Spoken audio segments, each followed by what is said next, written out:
Good morning student, welcome to Nilgiri YouTube channel. మనం already క్లాస్లో Tally గురించి నేర్చుకున్నాం. అసలు టాలీ అంటే ఏమిటి, కంపెనీ ఎట్లా క్రియేట్ చేయాలి, మనం లెడ్జర్ ఎలా క్రియేట్ చేయాలని నేర్చుకున్నాం. ఇప్పుడు మనం ఈ టాలీ ERP9 ఐకాన్ని డబుల్ క్లిక్ చేసినట్టయితే ఓపెన్ అవుతుంది. ఇది మనది వర్క్ ఇన్ ఎడ్యుకేషన్ మోడ్. మామూలుగా వేరే సాఫ్ట్వేర్ అయితే డైరెక్ట్ ఓపెన్ అవుతుంది. మనం లెర్నింగ్లో ఉన్నాం కాబట్టి వర్కింగ్ ఇన్ ఎడ్యుకేషన్ మోడ్లో ఉండాలి. మనం ఫస్ట్ క్రియేషన్ ఆఫ్ కంపెనీ, ఇక్కడ ఇన్ఫర్మేషన్ బార్లో మనం ఎలా అయితే వెళ్తున్నామో ఇక్కడ ఇన్ఫర్మేషన్ ఉంటుంది. ఫస్ట్ టాలీ మెనూ ఓపెన్ చేసాం. Next company info. In case company info open కాకపోతే Alt+F3 షార్ట్కట్కి ప్రెస్ చేసినా కానీ కంపెనీ మెనూ అనేది ఓపెన్ అవుతుంది. ఇందులో మనం select the creation of company.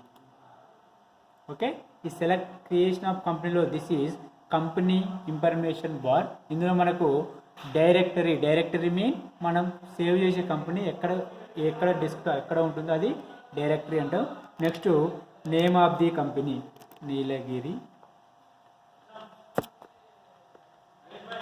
Okay, enter. ఇక్కడ మెయిల్ నేమ్, మన కంపెనీకి సంబంధించిన మెయిల్ నేమ్ ఇవ్వాలి. Next address Nalgonda. Next country. Next state. మనకు ఆల్రెడీ లిస్ట్ ఆఫ్ స్టేట్స్ అనేది ఇందులో ఉంటుంది. మనది ఏ స్టేట్ అయితే ఆ స్టేట్ సెలెక్ట్ చేసుకోవాలి. Next phone number. Next mobile number. Phone number mean landline, mobile number mean mobile number. Next email ID. Email ID అంటే మన కంపెనీకి ఏమైతే మెయిల్ ఐడి ఉందో దాన్ని ఇక్కడ ఎంటర్ చేయవలసి ఉంటుంది. నెక్స్ట్ మన కంపెనీకి కనుక ఏమైనా వెబ్సైట్స్ కనుక ఉంటే వెబ్సైట్స్ ఇక్కడ ఇవ్వాలి. ఓకే, ఫస్ట్ మరోసారి చూడండి. ఫస్ట్ నేమ్ ఈజ్ డైరెక్టరీ, మనం కంపెనీ ఎక్కడ సేవ్ అవుతుందో సిస్టంలో చూపించేదాన్ని డైరెక్టరీ అంటాం. Next name Nilagiri. Next primary mailing details. ఇందులో మెయిలింగ్ నేమ్, మన కంపెనీ ఏ మెయిల్ అయితే ఉందో దాని మెయిల్ నేమ్ ఇవ్వాలి. నెక్స్ట్ కంపెనీ అడ్రస్, నల్గొండ అయితే నల్గొండ, హైదరాబాద్ ఇవ్వాలి.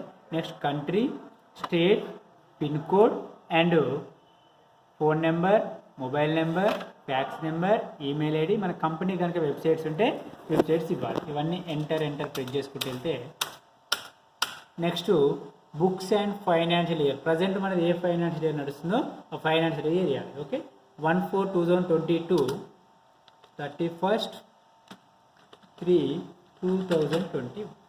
ఓకేనా. మనం కంపెనీలో ప్రాబ్లమేటిక్ చేసేటప్పుడు ఏ ఫైనాన్షియల్ సంబంధించి చూసుకొని ఇక్కడ ఎంటర్ చేయవలసి ఉంటుంది. Okay, next security and control. ఇందులో టాలీ వ్యాలెట్ పాస్వర్డ్ అనేది ఉంటుంది.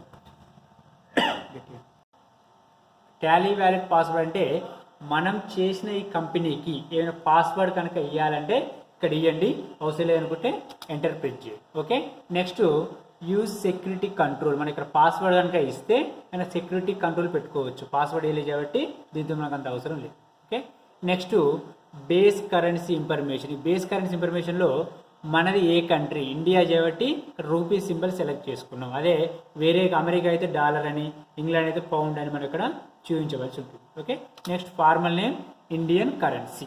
Okay, next suffix symbol to amount. Amount పక్కన సింబల్ కావాలంటే ఎస్ అనాలి, ఏమొద్దు అనుకుంటే నో అనాలి. Next add space between amount and symbol. సింబల్కు అమౌంట్ మధ్యలో స్పేస్ కావాలంటే ఎస్ ప్రెస్ చేయాలి, లేదంటే నో ప్రెస్ చేయాలి. నెక్స్ట్ మన అమౌంట్ కనుక మిలియన్స్, మన చిన్న కంపెనీ అయితే మిలియన్స్ దానికి అవసరం లేదు, పెద్ద కంపెనీ వాళ్ళు మిలియన్స్లో షో చేస్తారు కాబట్టి ఎస్ అని ఇస్తే better.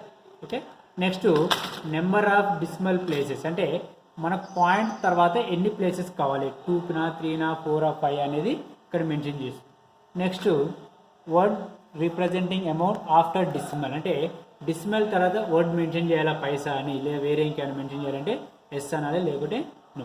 Next number of decimal places for amount in words. వర్డ్స్లో మనకు 2 ప్లేస్ కావాలంటే 2 ప్లేస్ వస్తాయి, 3 అయితే ఫర్ ఎగ్జాంపుల్ ఇక్కడ డిసిమల్లో 1, 2, 3 ఇచ్చిన అనుకోండి, ఇక్కడ కూడా 1, 2, 3 అని వర్డ్స్లో మెన్షన్ చేయడం జరుగుతుంది. ఇవన్నీ ఎంటర్ చేసిన తర్వాత సేవ్ చేయాలంటే ఏం చెప్పినా Ctrl+A, ఆటోమేటిక్గా మన కంపెనీ అనేది సేవ్ అవుతుంది. ఇక్కడ నీలగిరి అనేది వచ్చింది చూడండి, ఇక్కడ మనకు సేవ్ అయితే ఆటోమేటిక్ ఇక్కడ షో చేయడం జరుగుతుంది. ఓకే, ఇది first creation of company. Next మనము ఆల్టర్ ది కంపెనీ. ఇప్పుడు నీలగిరి బదులు నీలగిరి డిగ్రీ కాలేజ్ అని ఇవ్వాలి. అంటే మనం ఏం చేయాలి, దాన్ని ఎడిట్ చేయాల్సిన అవసరం ఉంటుంది. అంటే ఆల్టర్ ది కంపెనీ అంటే ఏం చేయాలి, Tally menu, gateway of Tally, next Alt plus F3 company info. Next ఇందులో మనం ఏం చేస్తున్నాను, ఆల్టర్. ఓకే, ఆల్టర్లో మనం ఆల్రెడీ నీలగిరి అనే క్రియేట్ చేసిన కాబట్టి దాన్ని సెలెక్ట్ చేసుకొని ఇక్కడ నేమ్ దగ్గర నీలగిరి డిగ్రీ. ఓకే, ఇంకా ఏమైనా డీటెయిల్స్ కనుక చేంజ్ చేయాలంటే ఇవన్నీ కూడా చేంజ్ చేసుకుని ఎంటర్ ప్రెస్ చేసుకుంటూ వెళ్ళాలి. ఓకే, మళ్ళీ దీన్ని మనం సేవ్ చేయాలంటే ఏం చేయాలి, Ctrl+A. ఓకే, ఆటోమేటిక్గా మనకి ఏమైనా Nilagiri degree. This is alter the company. Okay, next ఇక్కడ ఉన్న కంపెనీని క్లోజ్ చేయడానికి యూజ్ చేసేదాన్ని మనం ఏమంటాం, షెడ్ కంపెనీ అంటాం. అంటే ఇక్కడ ఓన్లీ ఇక్కడ మాత్రమే క్లోజ్ అవుతుంది, ఆటోమేటిక్ సిస్టంలో జనరేట్ అయి ఉంటుంది. దాన్ని మనం ఏమంటాం, shed company. Okay, next Tally menu, gateway of Tally, company info. ఇందులో మనం ఏం చేయాలి, షెడ్ కంపెనీ. ఉన్నది ఒకటే కంపెనీ కాబట్టి ఒకటే డిస్ప్లే అవుతుంది. ఇక్కడ మనకు ఆటోమేటిక్ కంపెనీ నేమ్ అనేది ఎడిట్ అయిపోయింది. అంటే ఇక్కడ షెడ్ చేసినప్పుడు మనం కంపెనీ అనేది ఇక్కడ కనపడదు. Okay, clear. ఇక్కడ చూడండి, ఈ ఆప్షన్స్లో ఆల్రెడీ ఇక్కడ ఒక కంపెనీ కూడా లేదు కాబట్టి షెడ్ కంపెనీ అనేది హైలైట్ కాలేదు. ఇన్ కేస్ ఇక్కడ కనుక కంపెనీ కనుక ఉంటే, ఫర్ ఎగ్జాంపుల్ సెలెక్ట్ కంపెనీలో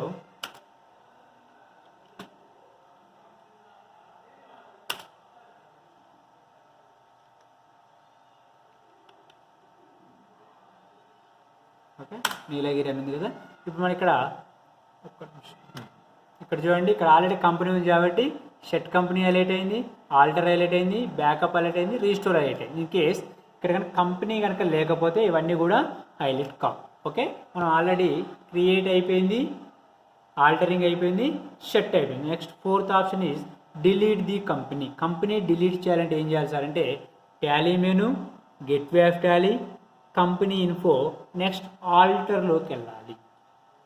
ఓకే, ఆల్టర్లోకి వెళ్ళి కంపెనీ సెలెక్ట్ చేసిన తర్వాత Alt+D కనుక ప్రెస్ చేస్తే డిలీట్ ఎస్ ఆర్ నో అంటే మనం ఆటోమేటిక్ ఏం చేయాలి, ఎస్. ఆర్ యూ షూర్ అంటే ఎస్ అయితే ఎస్ అనాలి, నో అయితే నో అనాలి. ఆటోమేటిక్ కంపెనీ అనేది ఇక్కడ క్లోజ్ అవుతుంది.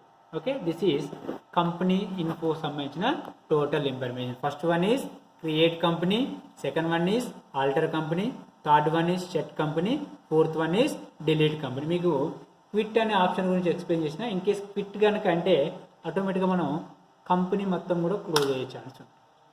ఓకే, ఇది కంపెనీ ఇన్ఫర్మేషన్ సంబంధించిన మెను. అయితే మనం నెక్స్ట్ ఒకటిగా చాలా కంపెనీస్ కూడా క్రియేట్ చేయొచ్చు. For example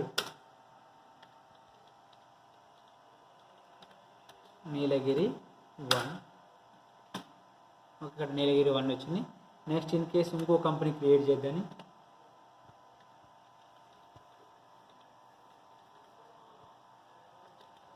Nilgiri 2.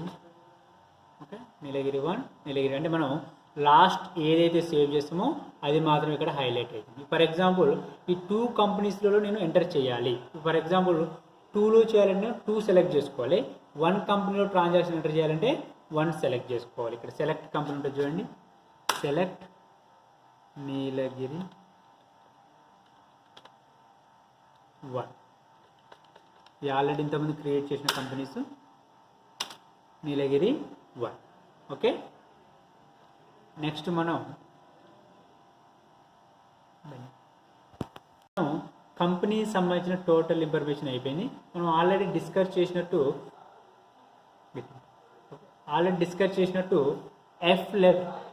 F11 and F12. F11 futures, company futures. ఇందులో మీకు చెప్పినట్టు accounting feature, inventory feature, statutory and taxes, add and feature. ఇంకా యాడ్ చేయాలంటే యాడ్ చేయాలి, క్విట్ అంటే క్విట్ అయిపోయింది. ఓకే, F11లో first one is accounting feature. Okay, company select చేసి ఇందులో అకౌంటింగ్ ఫ్యూచర్లో మెనీ టైప్స్ ఆఫ్ ఆప్షన్ ఉంటాయి. First one is general. General mean maintain account only. Yes అయితేనేమో ఎస్ ఇవ్వాలి, నో అయితే నో ఇవ్వాలి. Next use income and expenditure account instead of profit and loss account. మనకి ఇన్కమ్ అండ్ ఎక్స్పెండిచర్ కావాలా, profit and loss account కావాలా, yes అయితే yes ఇవ్వండి, no అయితే నో ఇవ్వండి. Next enable multi currency. మన కరెన్సీ కనుక ఎక్కువ మల్టీ లెవెల్లో కావాలంటే ఎస్ ఇవ్వాలి, లేదంటే నో ఇవ్వాలి. Okay, next outstanding. This is general settings. Next one is outstanding maintenance. అంటే ఇక్కడ మెయింటైన్ బిల్ వైజ్ డీటెయిల్స్. మనం ఎంటర్ చేసేది ప్రతి ఒక్కరు కూడా బిల్ వైజ్ రావాలంటే ఎస్ అనే ఆప్షన్ ఇవ్వాలి. ఇన్ కేస్ బిల్ వైజ్ ఏమొద్దు అనుకుంటే నో ఇచ్చేసేయాలి. Okay, next active interest calculation. మనం డైరెక్ట్ డెబిట్ అంటే మనం క్యాష్ కనుక అమ్మినట్టయితే ఇది అవసరం లేదు. ఇన్ కేస్ క్రెడిట్ సేల్ కనుక చేసినప్పుడు యాక్టివ్ ఇంట్రెస్ట్ క్యాలిక్యులేషన్ అనేది యూజ్ చేయవలసి ఉంటుంది. Okay, next cost profit centre management. మనం కాస్ట్ అకౌంటింగ్లో వస్తుంది కాస్ట్ ప్రాఫిట్ సెంటర్స్ అనేవి. ఇక్కడ maintain payroll. Payroll mean salary based. Cost అకౌంటింగ్లో లేబర్ ఛార్జెస్ కానీ ఓవర్ హెడ్స్ కానీ సూపర్వైజర్ ఛార్జెస్ ఇవన్నీ కూడా మెయింటైన్ పేరోల్లో ఎంటర్ చేయవలసి ఉంటుంది. Next maintain cost centre. ఈ కాస్ట్ సెంటర్ అంటే the combination of cost is called a cost centre. ఈ కాస్ట్ సెంటర్లో మనం ఏ దానికి ఎంత ఖర్చు చేసినా అనేది ఇక్కడ ఎంటర్ చేయవలసి ఉంటుంది. ఇదంతా కూడా కాస్ట్ అకౌంటింగ్ సంబంధించిన area. Okay, next invoice. Invoice mean సరుకులకు సంబంధించింది. Enable invoice. ఇన్వాయిస్ కనుక ఎనేబుల్ చేయాలంటే ఎస్ అనాలి, లేదంటే నో అనాలి. Next use debit note and credit note. Debit note అంటేనేమో పర్చేజ్ రిటర్న్ సంబంధించింది, క్రెడిట్ నోట్ అంటేనేమో సేల్స్ రిటర్న్ సంబంధించింది. పర్చేజ్ రిటర్న్ కనుక వస్తే డెబిట్ నోట్ యూజ్ చేస్తాం, సేల్స్ రిటర్న్ కనుక వస్తే క్రెడిట్ నోట్ యూజ్ చేస్తాం.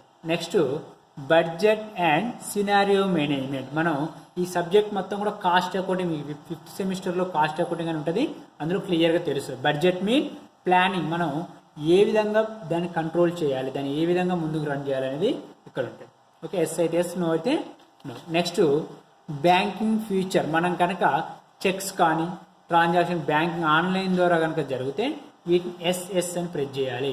ఇన్ కేస్ ప్రజెంట్ డేట్ అయితే ఒకలాగా, పోస్ట్ డేట్ అయితే ఒకలాగా, బ్యాంకింగ్ ఫ్యూచర్ని బట్టి మనం డిసైడ్ చేయవలసి ఉంటుంది. ఓకే, వీటితో పాటు other features. Enable zero value transaction. కొన్ని ట్రాన్సాక్షన్స్కి డబ్బులు అనేవి మనకు రావు. ఫర్ ఎగ్జాంపుల్ గుడ్ విల్ పర్పస్లో యూజ్ చేసే ట్రాన్సాక్షన్ చేయాలనుకుంటే ఇక్కడ ఎస్ అని మెన్షన్ చేయాలి. ఓకే, అవి కనుక కంపెనీ లెడ్జర్ అంటే మెయిలింగ్ డీటెయిల్స్ కావాలంటే ఎస్ ఇవ్వాలి, నో అంటే నో. నెక్స్ట్ మన కంపెనీకి సంబంధించిన లోగో కనుక డిస్ప్లే కావాలంటే ఎస్ అనాలి, లేదంటే నో అనాలి. Next mark change voucher. Vouchers కనుక నెంబరింగ్ రావాలంటే మనం ఇక్కడ ఎస్ అని ఇవ్వాలి, లేదంటే నో అని ఇవ్వాలి. Okay, this is accounting feature. Okay, next second one is inventory future. Inventory future అంటే సరుకులకు సంబంధించిన ఫ్యూచర్. ఓకే, సేమ్ ఇక్కడ కూడా సేమ్ సెట్టింగ్స్, కాకపోతే ఇక్కడ ఇక్కడ కొంచెం డిఫరెంట్ సెట్టింగ్స్ ఉంటాయి. First one general. జనరల్లో integrated accounting and inventory. Integrated and non integrated two types of inventories ఉంటాయి. ఇంటిగ్రేటెడ్ మీన్ అకౌంటింగ్ మాత్రమే యూజ్ అయితే ఇంటిగ్రేటెడ్ అంటాం. అదే నాన్ ఇంటిగ్రేటెడ్ అంటే అకౌంటింగ్ అండ్ ఫైనాన్షియల్ కనుక యూజ్ అయితే నాన్ ఇంటిగ్రేటెడ్ కింద తీసుకోవాలి. Okay, next enable zero value transaction. అలా డిస్కస్ చేసిన సేమ్ ఇక్కడ ఎస్ అయితే ఎస్, నో అయితే no. Next storage and classification. మనం కనుక క్రియేట్ చేసే ఇన్వెంటరీ గోడౌన్లో స్టోరేజ్ చేయాలంటే ఆ గోడౌన్ నేమ్ ఇవ్వడం కోసం ఎస్ అనాలి.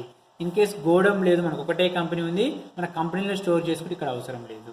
Okay, next stock categories. మన దగ్గర ఎలాంటి స్టాక్స్ ఉంటాయి. ఫర్ ఎగ్జాంపుల్ బుక్స్ అనుకోండి, అందులో బీకామ్, బీఏ, బీఎస్సీ ఉంటాయి. అందులో బీకామ్ ఒక కేటగిరీ, బీఎస్సీ ఒక కేటగిరీ, బీఏ ఒక కేటగిరీ. అందులో మెయింటైన్ అంటే కేటగిరీ వైజ్ కనుక ఇవ్వాలంటే ఎస్ అనాలి, ఎలాంటి కేటగిరీ లేకుంటే నో అనాలి. Okay, next maintain batch wise details. అంటే మనం అన్నీ కూడా ఒకేసారి ప్రింట్ చేయలేం. అంటే ఒకరోజు కొన్ని బుక్స్, నెక్స్ట్ డే కొన్ని బుక్స్, నెక్స్ట్ డే కొన్ని బుక్స్ ఇస్తాం. అయితే డేట్ వైజ్ అంటే బ్యాచ్ వైజ్ కనుక మనం ప్రింట్ చేస్తే ఎస్ అనాలి, లేదు అన్నీ ఒకేసారి ప్రింట్ చేస్తే నో అనాలి. ఓకే, నెక్స్ట్ బిల్లింగ్ అనేది సపరేట్ కాలం రావాలి. క్వాంటిటీ ఒక కాలం, రేట్ ఒక కాలం, టోటల్ అమౌంట్ ఒక కాలం రావాలంటే ఎస్ అనాలి, ఏది అవసరం డైరెక్ట్ అమౌంట్ రావాలంటే నో అనాలి.